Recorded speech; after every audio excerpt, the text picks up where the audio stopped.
Oi, meus queridos, estamos de volta com mais um episódio do Farofa Cult, podcast para você se divertir e pôr a mão na consciência ao mesmo tempo.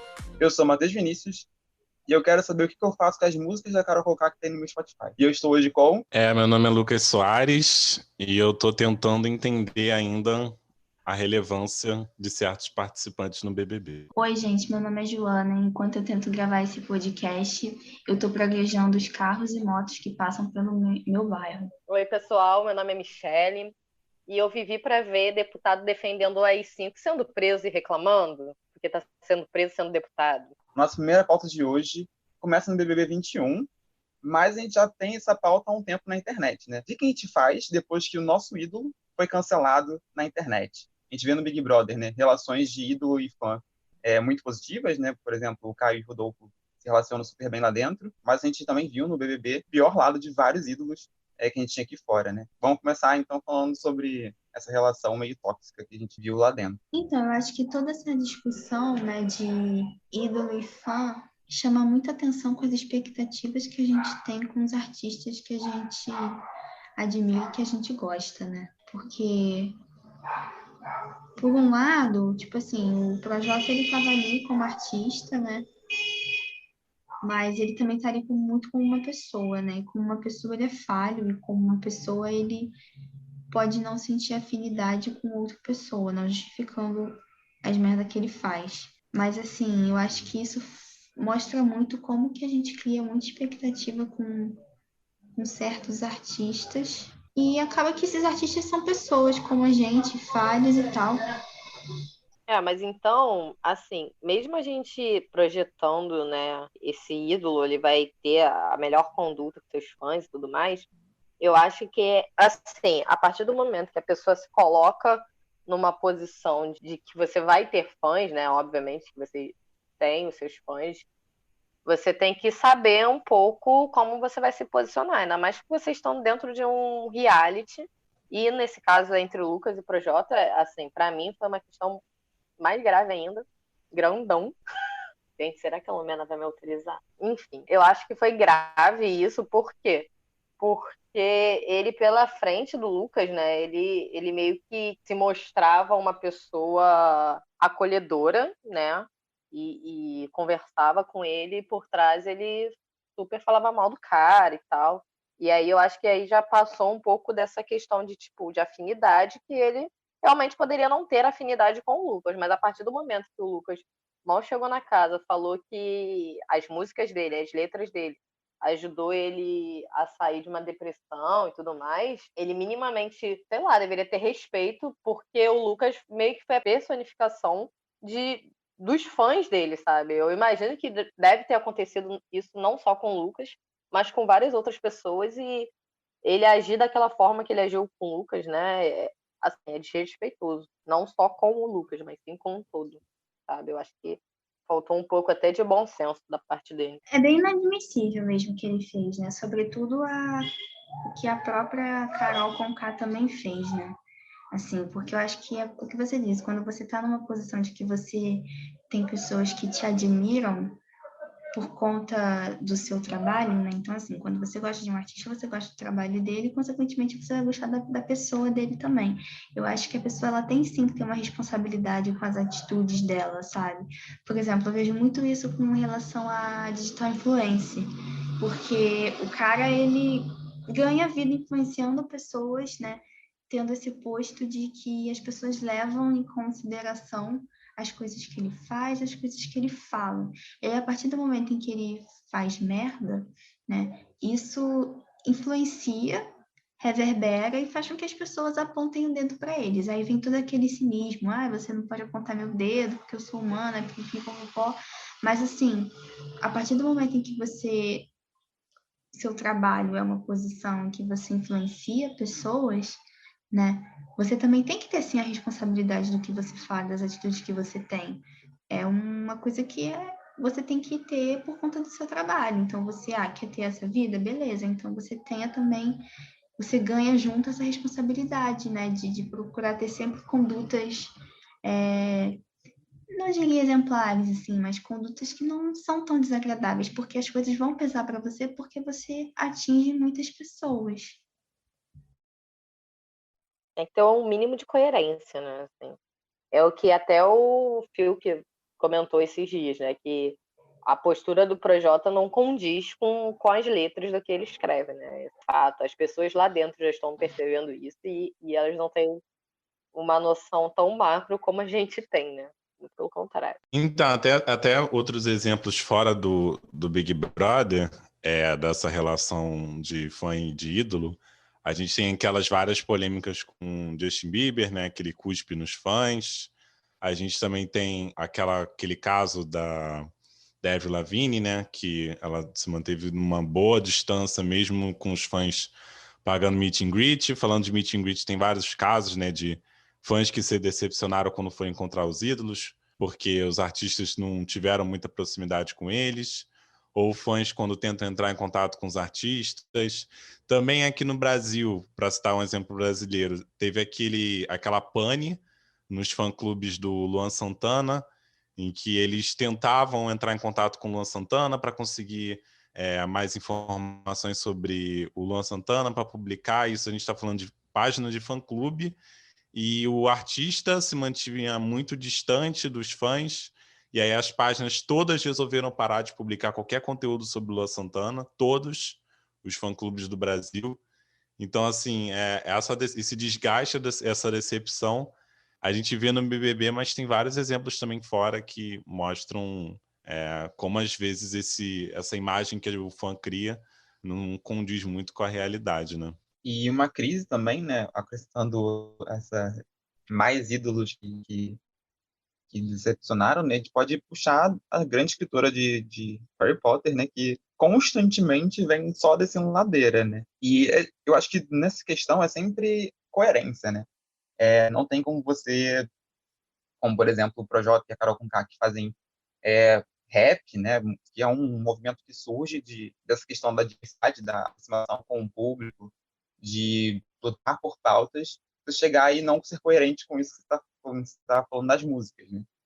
Tem coisa com J.K. Rowling, né? Eu vejo muito Harry Potter como essa obra que fala sobre diversidade, aceitação do próximo, de lutar pelo que quer, né? E ela só fala besteira, né, nas redes sociais dela. Foi transfóbica milhares de vezes. É uma pessoa que constantemente tenta transformar o mundo de Harry Potter numa coisa depois que ela construiu. Então, é muito estranho ver que uma pessoa que é capaz de escrever algo como Harry Potter consiga produzir tanta coisa que decepcione os fãs desse jeito. Então, acho que não só no ambiente das músicas, né? Nesse lado também tem muito problema na área de edição de livros, né? Acho que também atores, né? A gente pensa também, atores também devem ter essa questão de, às vezes, confunde o personagem com a personalidade do ator e aí dá besteira, né? Dá um choque de realidade no fã que tem aquele contato com o artista. No caso da Não, J.K. total. Rowling, ela não tá descendo ladeira abaixo, né? Ela tá rolando.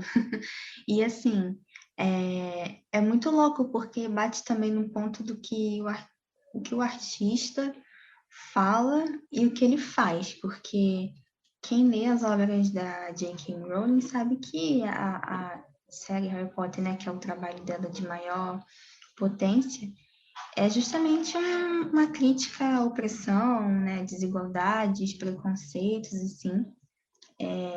A história dela, a narrativa da história é muito construída a partir disso.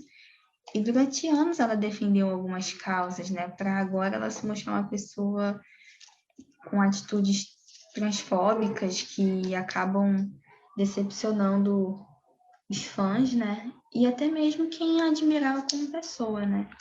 E aí você tem também, tipo, a Carol Conká, que tem toda uma história, né, de as músicas dela levantando bastante discussões, o Projota também, até por conta do ritmo que eles atuam, né, que é o rap, que é um estilo que levanta muitas críticas e tal, mas como pessoas eles são completamente diferentes, né? Assim, total, né? Essas relações do ídolo, ele se mostrar completamente diferente do que é aquilo que ele apresenta nas obras que ele tem, seja literária, seja musical. acontece há muito tempo. Eu acho que só que o BBB, ele mostrou muito, ele botou uma lente de aumento muito grande nessa relação, né? E esse lance assim do Projota com o Lucas foi muito bizarro, foi muito pesado. Da própria Carol Conká, as atitudes que ela teve com o Lucas também, né? Porque assim, e ela não teve o mínimo de empatia, de nada ali com ele, entendeu? Então eu acho que essa edição do BBB ela meio que serviu para botar uma lente de aumento nessas situações que sempre aconteceram, né? Não é novidade.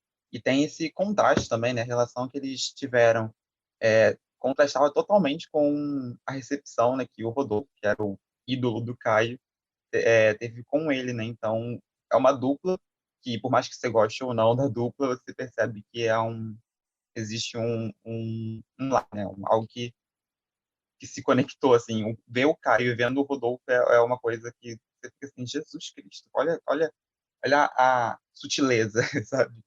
Era a mesma reação, né, que o Lucas tinha com o Projota, né? Toda vez que o Lucas ou duelava com o Projota, ou toda vez que o Lucas tinha uma conversa, entre aspas, franca com o Projota, né? Não sei se o Projota teve alguma conversa franca com o Lucas.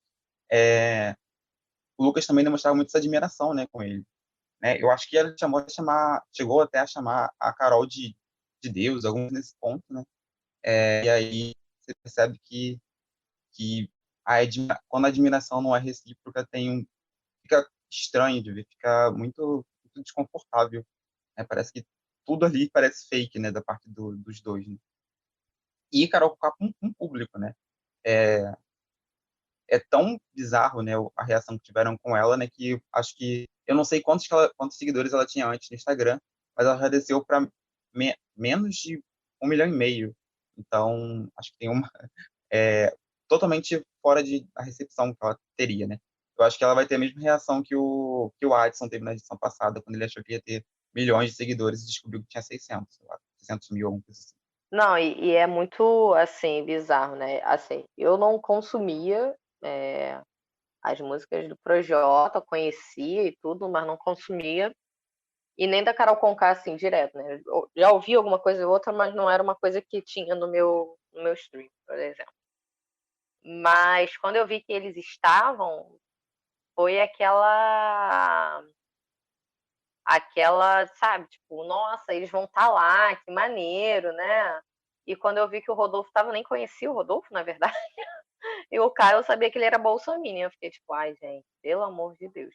Não que eu não fique assim hoje em dia com a dupla também, porque é uma dupla bem bizarra, né? Bem homofóbica, bem estranha. Mas você vê a relação dos dois, você é, tipo, era a relação que você esperava ver entre o Lucas e o Projota, era a relação que eu esperava ver com a Carol e, sei lá, e não só, sei lá, com a Lumena, mas com a Camila, que ela tanto agora, ela meio que virou o alvo dela, né? A Carol, ela meio que busca alvos na casa, pelo que a gente tá vendo. Entendeu? Então, essa quebra de expectativa foi muito grande, né? Eu achei, não só para mim, mas eu acho que para o público em geral, tanto é que isso está mostrando os números de seguidores dela no Instagram que só descem, só fazem diminuir. E eu acho que foi meio isso, né? Pelo menos o Rodolfo, eu acho que ele meio que conseguiu suprir essa expectativa de você ter um fã e um ídolo se dando bem dentro da casa e de uma forma saudável, né? Por mais que a gente não concorde com o jogo deles, sei lá, eles são duas pessoas que eles meio que se complementaram ali naquele jogo, né? Naquela situação.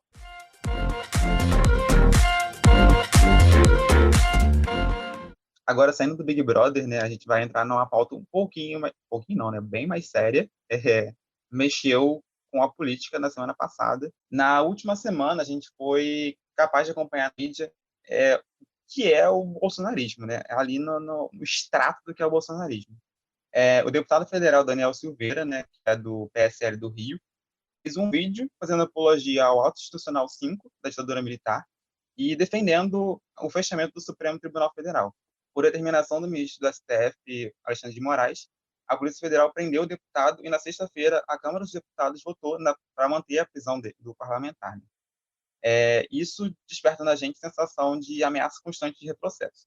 Desde 2018, a gente está enfrentando essa sensação, né? É difícil acreditar que existem pessoas no Brasil de hoje que acreditam que a ditadura militar deveria voltar. E aí a gente tem várias discussões sobre isso, né?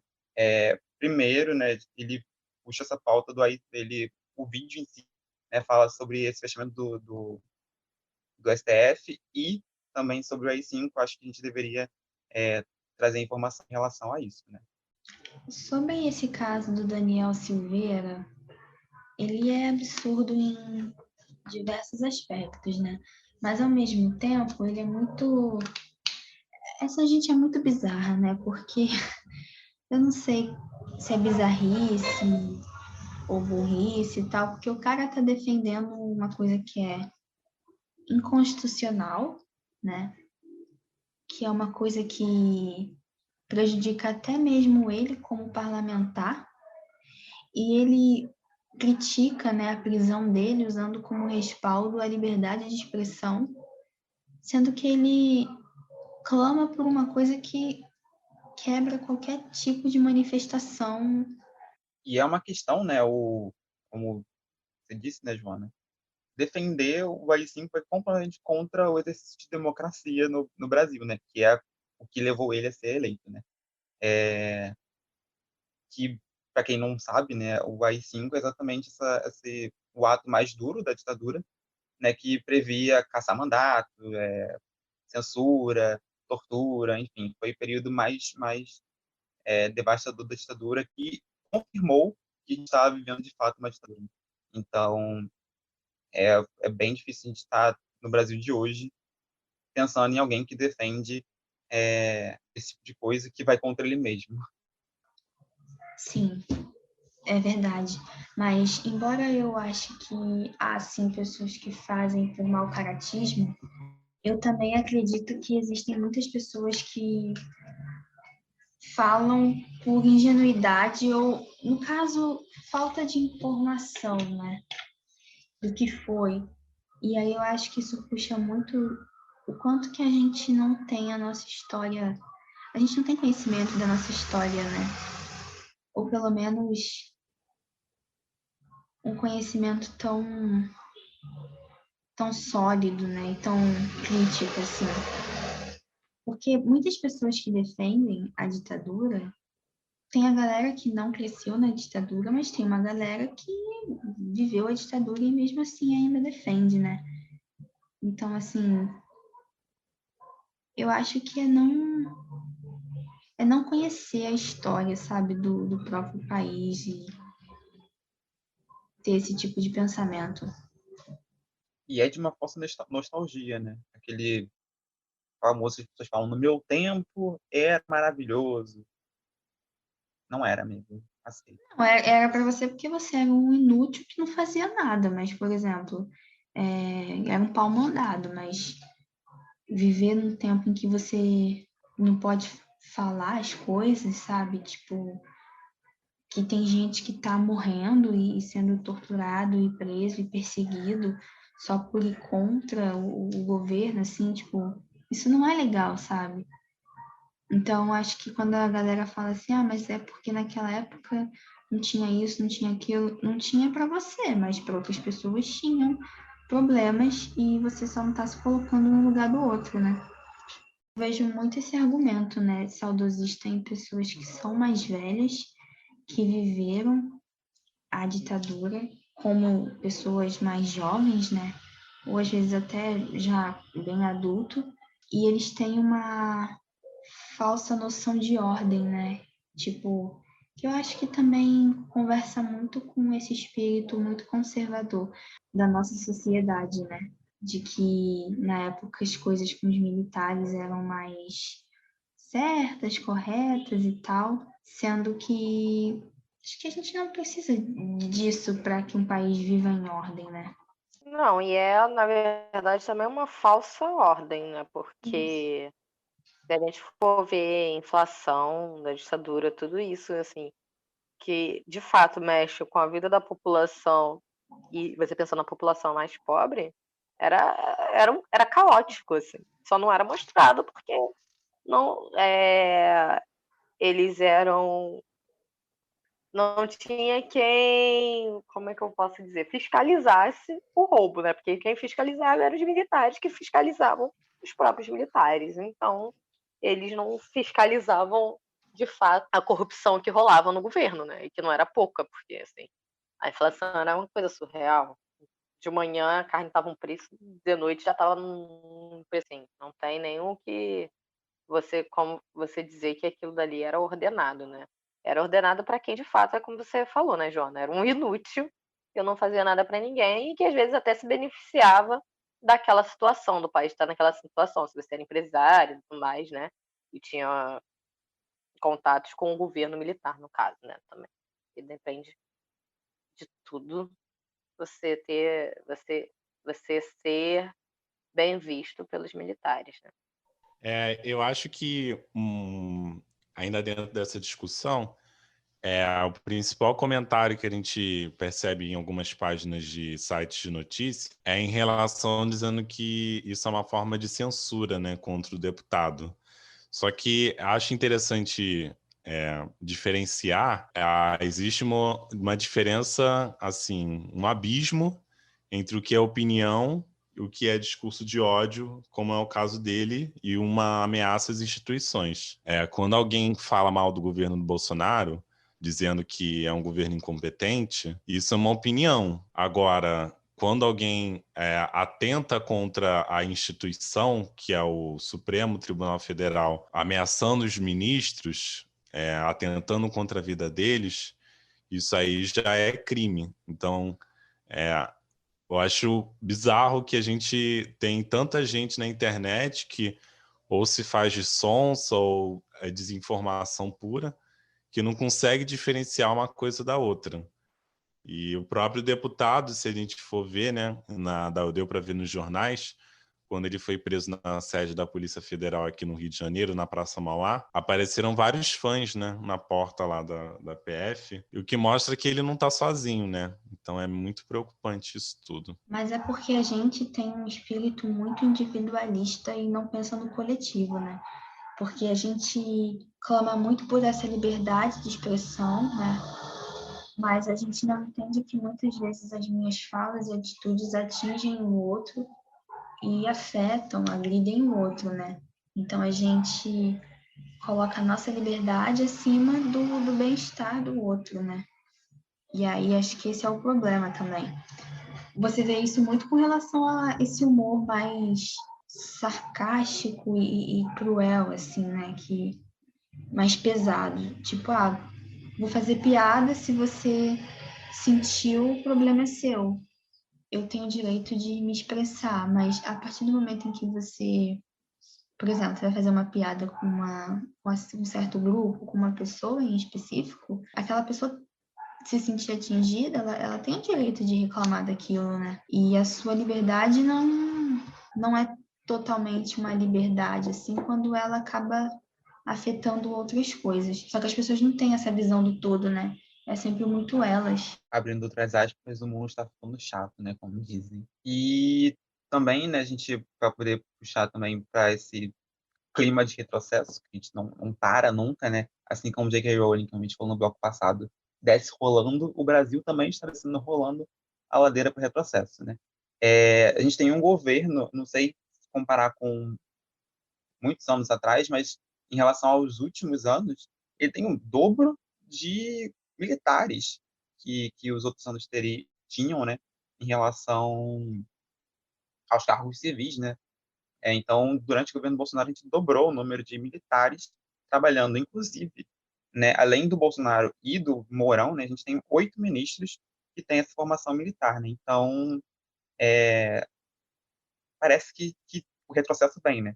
A gente fica só esperando não chegar, mas a gente fica olhando apavorado. Né? Eu fico muito tenso quando alguém fala general tal fez tal coisa, general X fez tal coisa. Eu acho muito bizarro a gente estar nesse momento relacionando, né, com essa questão da militarização, né?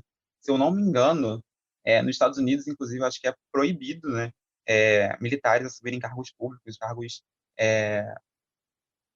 executivos, né, no governo.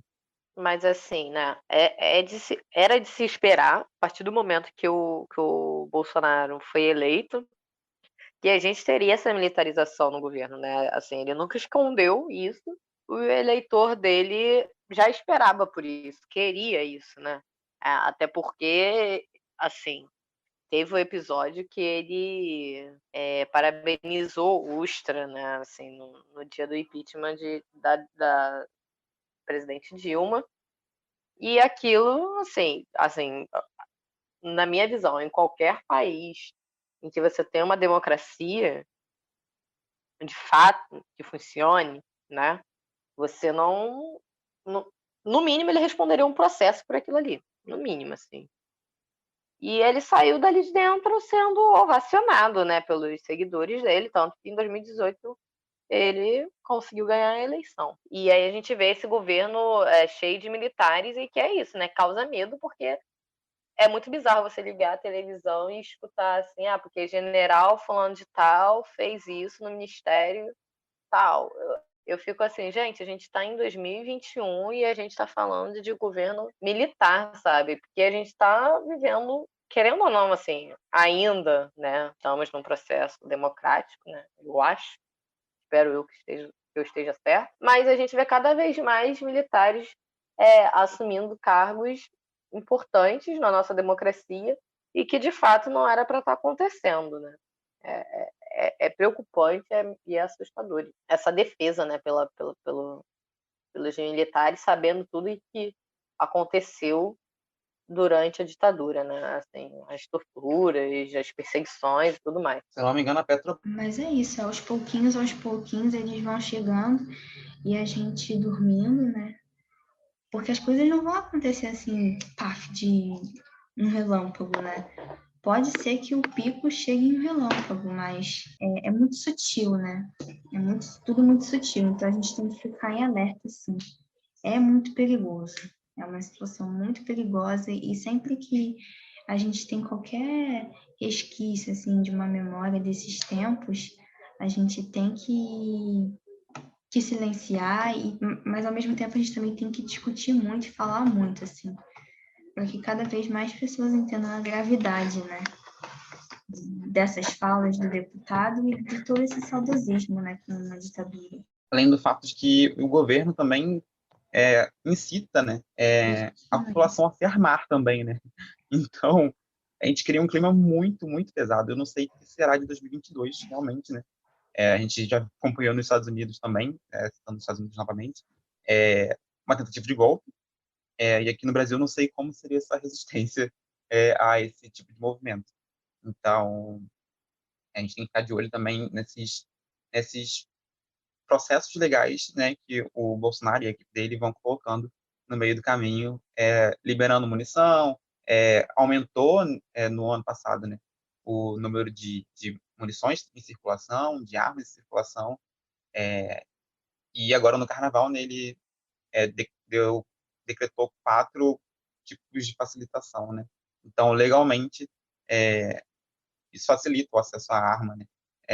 Ele alterou, né, o Estatuto de Desarmamento, né? Então, é uma coisa muito louca, né? Uma contradição incrível. Ele mexe no Estatuto de Desarmamento para armar pessoas. É uma loucura. Então, fechando o bloco, nessa terça-feira, né, a gente, no dia 23 de fevereiro, o Conselho de Ética da Câmara instaurou os processos disciplinares que podem acarretar na cassação do mandato, não só do Daniel, como também da deputada Flor de Lis, do PSD do Rio de Janeiro também, né, pelo assassinato lá do pastor marido dela. Então, a política brasileira dá para a gente mais munições do que as séries brasileiras, fazendo um gancho forçadíssimo para o próximo bloco.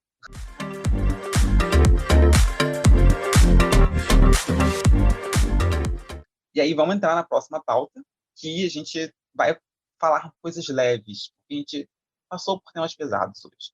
Então vamos falar de coisa leve, vamos falar de séries brasileiras. Olha que legal. E aí a gente veio enaltecer, ou nem tanto, produções e filmes de séries brasileiras nos streamings. Recentemente a Netflix lançou Cidade Invisível, que está sendo considerada uma das melhores séries brasileiras. Eu acho que não passa um dia sem ouvir uma pessoa falando que Cidade Invisível é a melhor série brasileira ever. Eu acho muito legal, assim, né? Essa questão de séries nacionais no streaming, as pessoas gostando e valorizando, né? Porque a gente tem atores e pessoas envolvidas em produção de conteúdo assim, audiovisual bem com bastante capacidade, com os recursos certos, né? Dá para fazer uma coisa legal. Então, eu acho que tá muito legal assim, esse fortalecimento das séries nacionais, sabe? Então, gente, sobre Cidade Invisível, eu achei uma série assim incrível. E acho que caiu muito no gosto do público porque tem muitos elementos interessantes ali. Tem uma cena específica, inclusive não é spoiler, mas que uma funcionária decide não trabalhar porque ela tinha que ver jogo do Flamengo. Eu acho aquilo dali genial. Muita brasileirice ali, muita carioquice. A série se passa toda no Rio de Janeiro, né? Então ela mostra bastante isso. Tanto que o Saci, né, ele mora no assentamento lá na Lapa, na parte central do Rio de Janeiro. Então, é uma série que tem muita gente conhecida. E eu acho que o que mais chama atenção é como toda a qualidade da série, né? A Cuca, o roteiro dela é bem desenhadinho, não tem furo. Os plots, né? Os reviravoltas da série são todas bem trabalhadas. É um produto, inclusive, que a gente fica impressionado de não ter saído antes, né?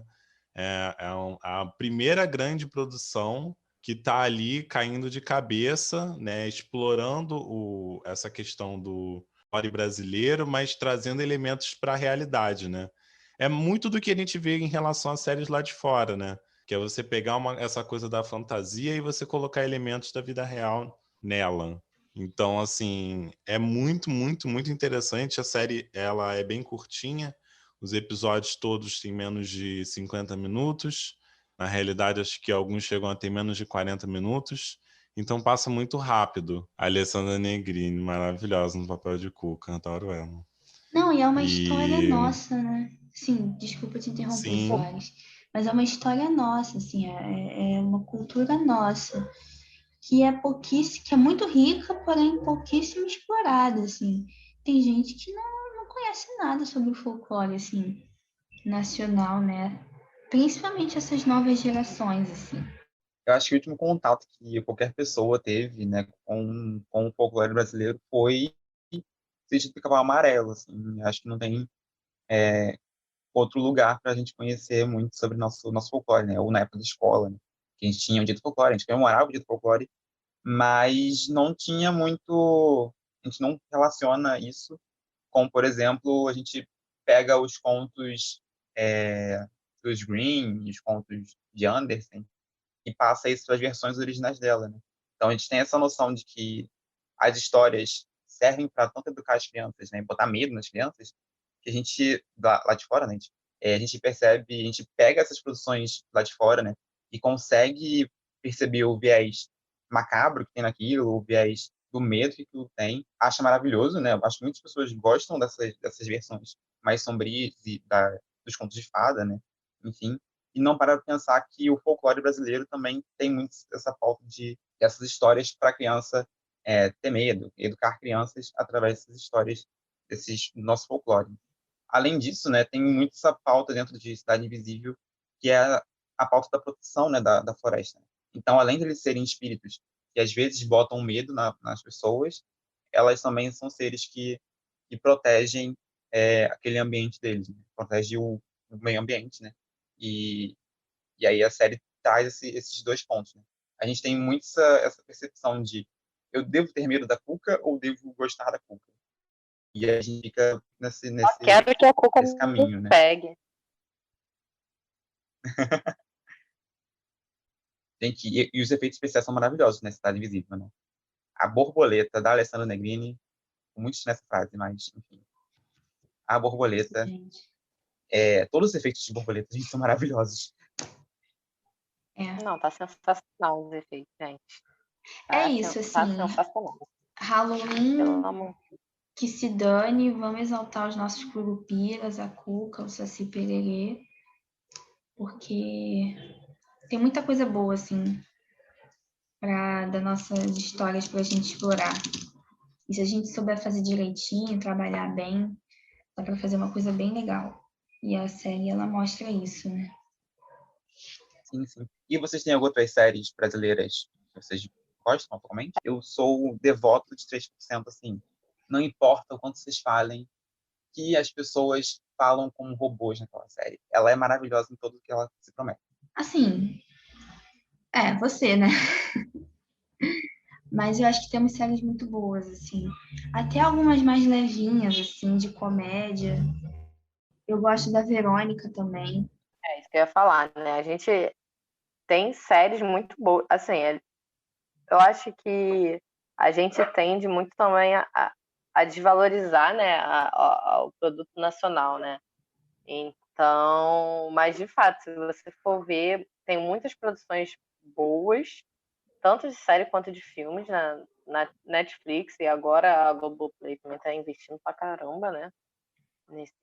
Em formato de séries. Então, é isso, gente. Aí assistam. Eu sou fã de tudo, gente. Eu sou fã de série nacional, eu gosto, entendeu? Filme nacional, comédia, pra mim, então, olha, pelo amor de Deus, eu não tenho estrutura pra isso. Eu sou ridícula, eu fico rindo pra caramba.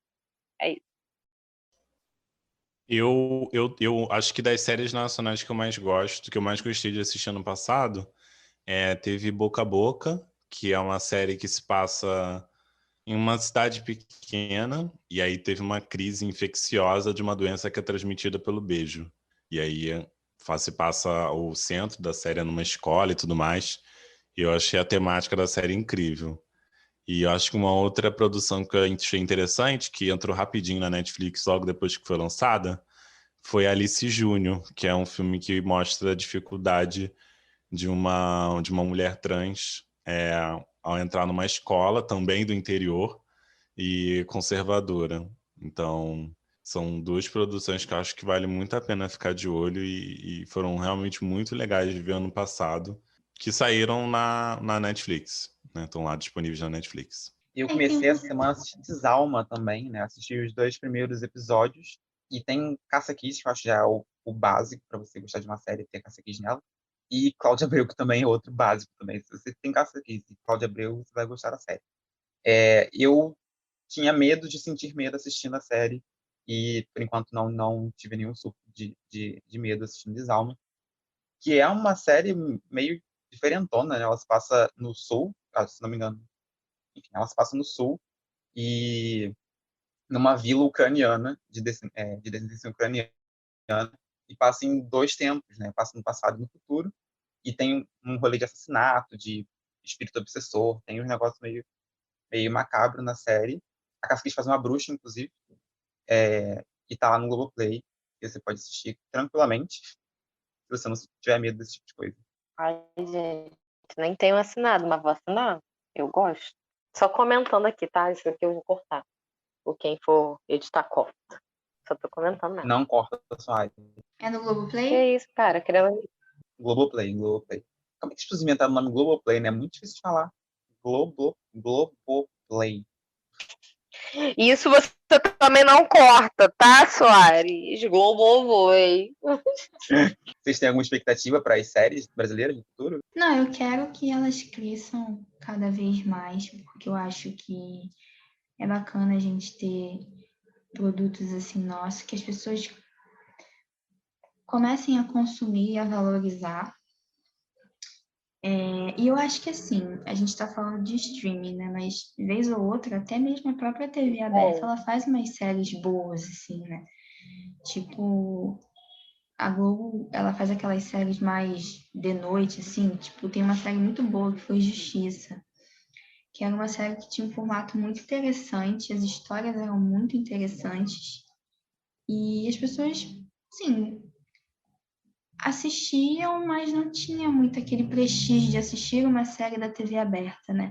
Parece que o que a gente assiste tem que ter um certo prestígio, porque senão decai assim os nossos gostos. E não, gente, a TV aberta também tá aí para fazer série boa.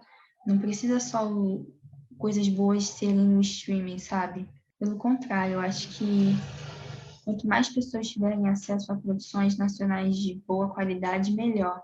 Porque enriquece, né? Não, e eu só queria pontuar uma coisa aqui que você falou pra gente valorizar as nossas produções nacionais. Assim, é necessário, porque a gente viu o meme rolando de um menino falando qual era o nome da série da Cuca. Invisible City. Gente, o que foi aquilo? Só queria jogar isso aqui pra vocês, para vocês. Não, assim, por favor, eu sei que eu sou chata, eu sei que eu sou aquela chata do rolê que só escuta música nacional, eu sou essa. Mas, por favor, comentem pra mim isso. Amigo, o pessoal é sem noção, né? Coisa Mais Linda tem a tradução de Coisa Mais Linda para o Netflix estrangeiro, né? É Girls from Ipanema. Então, deve ter gente que deve falar Girls from Ipanema também. Porque a música é em inglês que toca no filme. A abertura é a música em inglês. Então, fica uma sensação estranha, né? O que Inclusive, eu eu ia falar particularmente também acho um sobre, absurdo a sobre... abertura ser em inglês, né? E Começa por né? aí, né? E é uma série que está em suspenso por enquanto, né? Porque eu acho, se eu não me engano, algumas atrizes saíram e foram fazer novela na Globo. E as novelas da Globo estão empacadíssimas, né? Então, não sei se teremos a terceira temporada de Coisa Mais Linda, que eu estava ansioso para assistir. E não vou ter, provavelmente. Essas séries que a gente falou aqui no podcast, Cidade Invisível, Coisa Mais Linda, Boca a Boca, Desalma. No caso de Desalma, ela está disponível no Globoplay. Essas outras elas estão disponíveis na Netflix, inclusive o filme Alice Júnior. Então, se vocês quiserem conferir, é só procurar esses streamings, Globoplay e Netflix, para vocês conferirem essas séries brasileiras. E a gente encerra agora o nosso episódio. Você pode nos encontrar no @farofa_pod de podcast e nos ouvir nos principais streamings de áudio da sua preferência, né? Então, tchau, amigos, e até a próxima quinzena. Tchau, gente. Obrigada pela companhia e pela paciência. Beijo, meus amores. Espero que vocês tenham gostado dessa edição do podcast. Tchau, meu povo.